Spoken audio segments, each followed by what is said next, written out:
Welcome to the Weekday Report for Friday, January 24th. I'm Clara Tappa. Here's a brief look at the news. A modified version of a police review bill inspired by Kenoshan Michael Bell gained the support of an assembly committee on Thursday. The bill would require all Wisconsin police departments, except Milwaukee, to have outside agencies investigate officer-involved deaths. It's a stripped-down version of an earlier proposal that would have created a state review board to look at these cases. Michael M. Bell began pushing for the legislation after his son, Michael E. Bell, was shot and killed by Kenosha police in 2004. Highway 50 will be widened, and property owners along the busy road could see some or all of their property acquired for the work. Area residents learn more about the major overhaul and what it could mean for their land at a meeting with Department of Transportation officials on Thursday. The road will be stretched to 6 lanes between 43rd Avenue and I-94, and the intersection of Highway 50 and Green Bay Road will be completely overhauled. The DOT says that potential relocations have been identified, but that nothing is set in stone just yet. Work on the $88 million project is expected to begin in 2017 and take 3 years. Kenosha Fire Chief John Thomsen was named Thursday in a firefighters union complaint that calls for Thomsen to be disciplined or fired.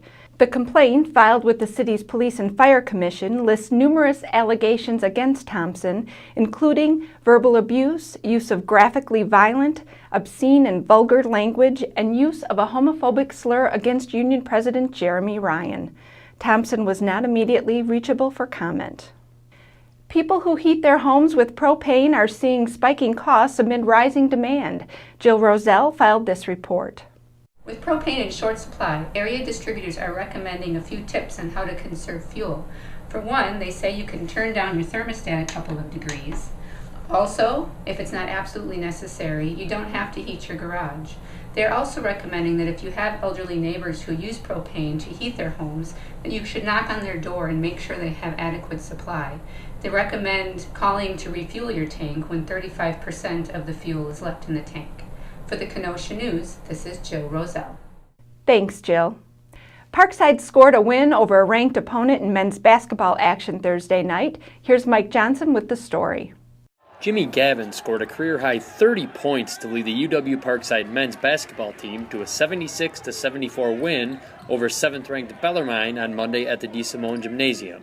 With their second win over a ranked team in 4 days, Parkside remained perfect to top the GLVC East Division at 8-0.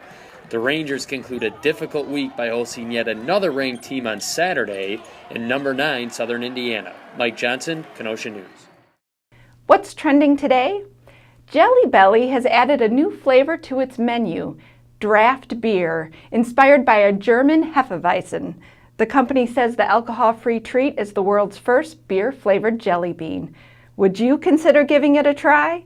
Tell us on our Facebook page. Up next is Diane Giles with Voices on the Street.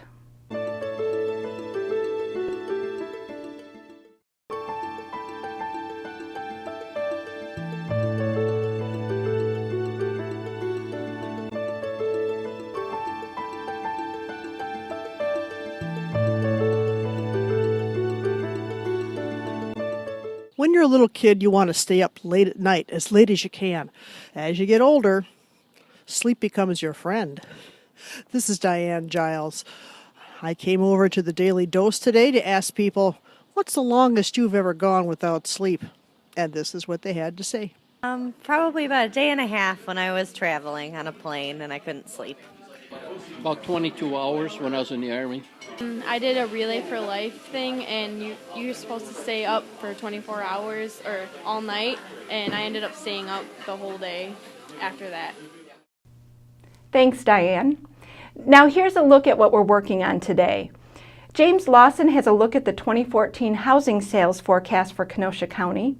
And this week's Sunday Choice by Bill Guida is the first of a 2-part series on Michael Bell's quest to change state law.